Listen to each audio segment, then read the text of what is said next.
góorlu ba ëllëg kenn du ko xojee nii moo ñu ko xojee. ah foofu laay waxee nii xam nga yaay olof yi dañuy wax ni fàggadiku balaa ngaa. waaw lakk fagaru moo gën. waaw fagaru moo gën faju comme situation bi demee na nii man léegi du ma bàyyi sama askan sur les aspects les plus stratégiques ak le secteur privé. man de comme état maa moom sama état damay revenir ci jeu bi te man le fait que ma revenir ci jeu bi comprends nga damay nekk juge et partie damay nekk maître et acteur. est-ce que man maay impulser affaire yi parce que man logique yi ma préoccupé du bokkut ak logique financière yi préoccupé ñële. comprends nga. oui parce que man je gère le développement je gère l'emploi je gère. et loolu nag il faut que ñu génn ci pré-pensée idéologique yooyu te yooyu nga xam ne dañu ko tëggoon. à la faveur des plans d'ajustement structurel pour déstructurer suñu économie pour faire venir les multinationales par le jeu de ce qu'on appelle la globalisation la financiarisation de l'économie mondiale. Et c'est comme ça qu'on nous a précipités dans la globalisation alors que nos structures économiques n'étaient pas encore prêtes 20 ans 30 ans gis nga li mu ñu jural. on a la chance de reprendre nos destins en main ne jouons pas. bu ñu def comme nañu defoon.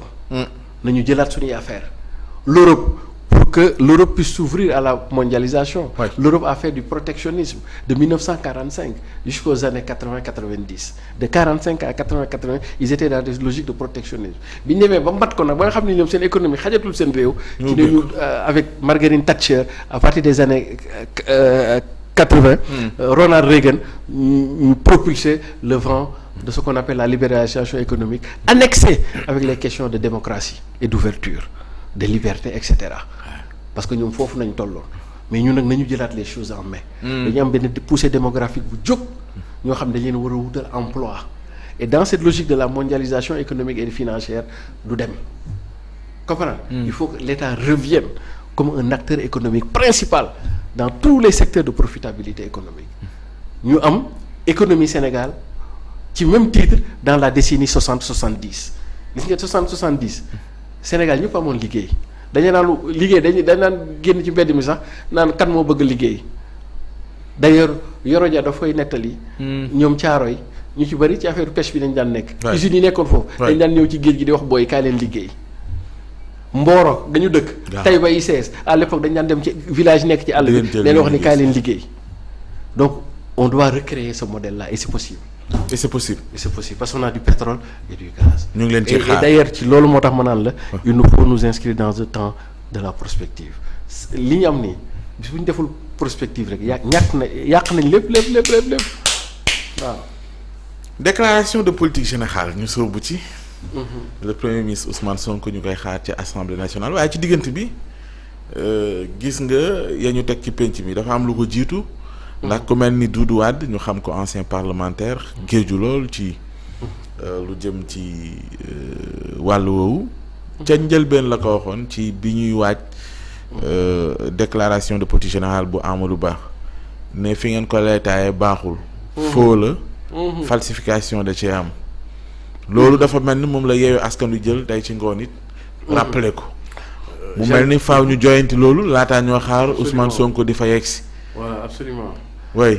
Oui, absolument. Doudou Wade, le président Doudou Wade, c'est l'un de nos esprits les plus brillants dans ce qu'on pourrait appeler la matière parlementaire, ou si vous voulez, le droit parlementaire. Grand boobu lu mu la wax. ci matière parlementaire. takk ko téere. Pour man dommage qu'on n'en fait pas de Doudou Wade du bon usage. xam nga Amadou Hampâté Bâ disait qu'en Afrique un vieillard qui meurt est toute une bibliothèque. grand bi yàlla bu mu meur na dund ba ci kanam a kanam mais Doudou Wade bu la yàlla mayee chance nga toog ak moom waxtaan à bâton rompu sur le droit parlementaire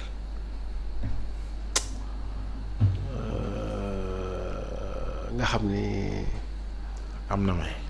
waaw nga xam ni yàlla daal day mayee quoi. mais nag ñii nag non seulement on doit les écouter mais on doit aussi favoriser la transmission waaw man tey jii bu ma doon su ma amoon dogal li Seydina Issa Wade di wax may ma sañ-sañoo ca saara ba woy ba jox ma sañ-sañ waaw ba may sañ-sañale Doudou Wade dama koy jox chaire ci université droit parlementaire mu jàngal bu day ñu def la transmission mais duma yem foofu rek de mais dama koy forcer mu ubbi cabinet chaque législature buy ñëw mu jëlal leen formation mu ngi koy def d'ailleurs très bien bien ñu associé ko ci ay former la presse est-ce que comprends nga former les grands décideurs c'est-à-dire que dama koy xawma fondation d'utilité publique laa koy tuddee organiser sa transmission est-ce que comprendre nga mettre ko dans d'excellentes conditions moom il ne fait que transmettre parce qu'il commence à prendre de l'âge aussi à transmettre jàngal ñoom benn culture bi mais bon dommage oui su ma naan on a fait du mauvais usage gars yi dañ koy éviter ci médias yi ba pare di xuloog moom wala di ko contrarier wala di ko weddi ci affaire yooyu te xam nga voilà ou bien ñuy gis ci moom waa PDS la opposition la ak yooyu xamal ma la mais kooku buy wax droit parlementaire ak matière parlementaire da nga war a simi sa daal toog ubbi say nopp di déglu di bind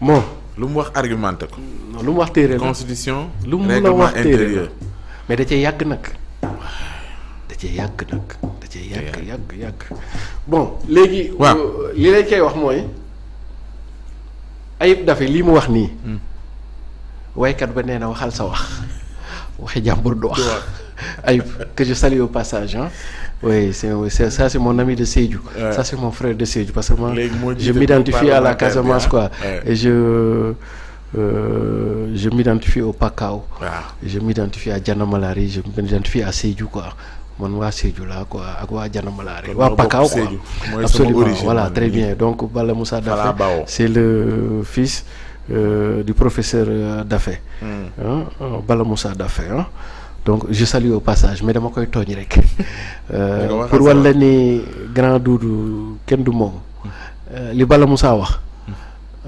waxi Doudou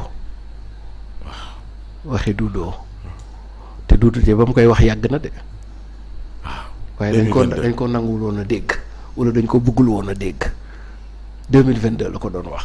interpellé woon même le président Macky Sall. très bien dafa war a porter plainte parce absolument que usage de faux et cetera falsification la ñu def. waaw mais joxuñu ko solos ba ñu ko war a jox ba tey lii rattrapé ñu kon donc magum. c'est à l'avantage d'Ousmane. magum waxoon naa ko de dafay gën magum xamoon naa ndokk nag ci moom ba mu ko waxee ba pare effectivement c'est à l'avantage d'Ousmane. ci naka. waaw mais xam nga dañu nekk ci république. république lay taayam mooy loi du dëgg.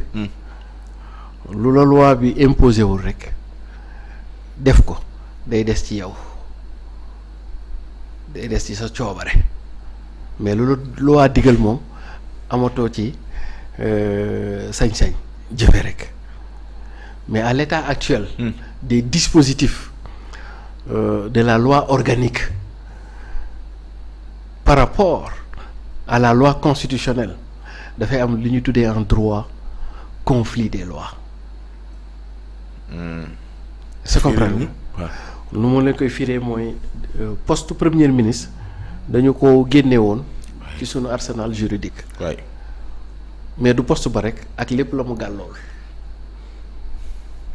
cër bi ak car ya. waaw cër bi ak car ya yëpp nañuy génne kon donc logiquement par cohérence juridique ci assemblée nationale règlement intérieur mooy loi wi assemblée mën naa ko waxee noonu mooy loi wi assemblée. dès lors que ci charte fondamentale bi génn na ci rek moom it dañ koy cee war a génne ba mu set mais d'après ni président Doudou waxee ca jamono yooyu dañ koo génne ci constitution mooy charte ndeyu réew mi waroon koo génne fële nag génnewuñu ko fa te d'après ni Doudou waxee te ma comprendre ko sax non seulement génnewuñu fa mais ñu bàyyi ko ba pare copp ci ay affaires yoo xam ni jaarul ci procédure normale yi muy jaar voté loolu moo doon Doudou doon wax naan dafa faux usage de faux ndax loi yi assemblée mooy daanaka duñ lay toppee faux et usage de faux en écriture publique. mën nañ koo toppee ña ko def ndax assemblée moom loi bi dafa am procédure nu ñu koy defee mais du sa caagin yow yaay jël rek bind ci la neex ne mooy règlement intérieur non.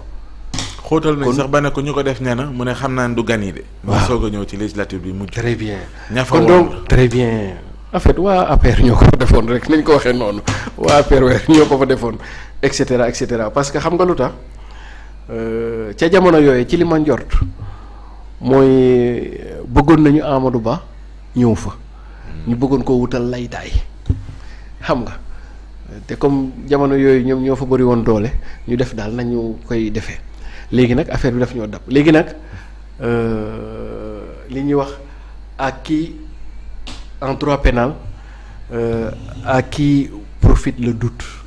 Ouais. Mais c'est à l'accusé mon grand en procès pénal. Ouais. À qui profite le doute mais c'est à l'accusé. te relax la ci am.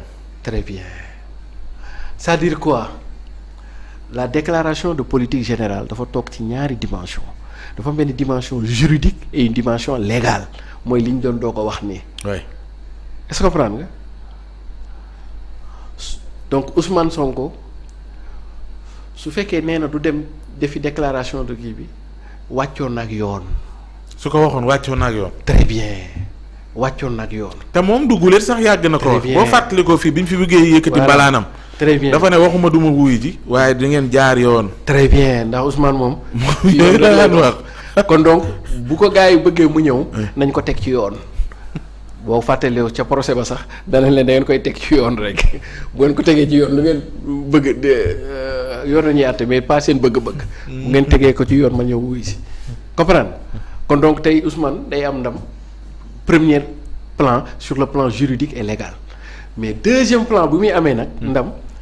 mooy sur le plan politique parce que déclaration de politique générale ñaari dimension la il y a une dimension juridique et légale et il y a une dimension politique et ce n'est pas pour rien que l'exercice s'appelle la déclaration de politique générale là on est dans la haute politique foofoo neex. lu tax waaw foofoo neex léegi nañu bàyyi droit Ousmane gagné na te droit léegi nag nañu politique Ousmane. waaw politique nañu politique. Ousmane woykat ba non d'abord avant ñuy dem ca woykat ba Sun Tzu l'art de la guerre. L'art de la guerre. Quel est l'enseignement majeur dans l'art de la guerre si nous voulons faire de la politique?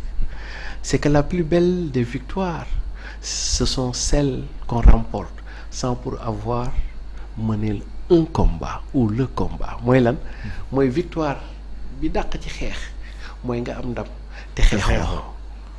waaw tey Ousmane mën naa am ndam te xeexut l'art de la guerre Sun Tzu ñu jóge fa ñëw fii Omar Pène lu mu wax nee na jàmbaar dawul dafa wuti doole da ko ñàkk de kon waaw daa parce que ñàkk xamul doole la parce que la configuration actuelle de l'Assemblée nationale fait que par le jeu des majorités c'est très risqué parce que là on est dans la haute politique parce que ñee duñu baal mukk duma yi leen làpp yi leen Ousmane làpp ca 2024 ga duñu ko baal duñu ko fàtte mukk te duñu ko baal mukk Ousmane comprendre na heure bu ñu jekkoo danañ fayu bu ñu ko mënee tëggal gàttepan sax danañ ko tëggal et donc configuration actuelle bi ni mu demee nii avec le jeu des alliances. oui.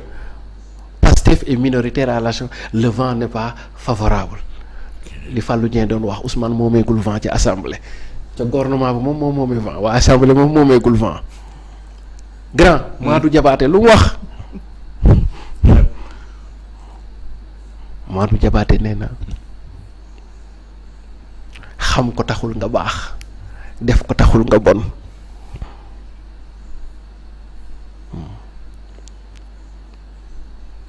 Madou Diabaté de loolu la waxoon ca way wax xam ko taxul nga baax waaye def ko tamit taxul nga bon toujours Ousmane par rapport ak assemblée nationale. Seydina Insa Wade ca way wa Saaraba na ñibbi Saaraba mu ni jox ma sañ-sañoo dénk ma sañ-sañee may ma sañ-sañoo ba may sañ di sañale waaye ndokk Ousmane bu leen jox sañ-sañoo bu leen abal sañ-sañee bu leen jox sañ-sañoo ba ñuy sañ di sañale ci yow te assemblée nationale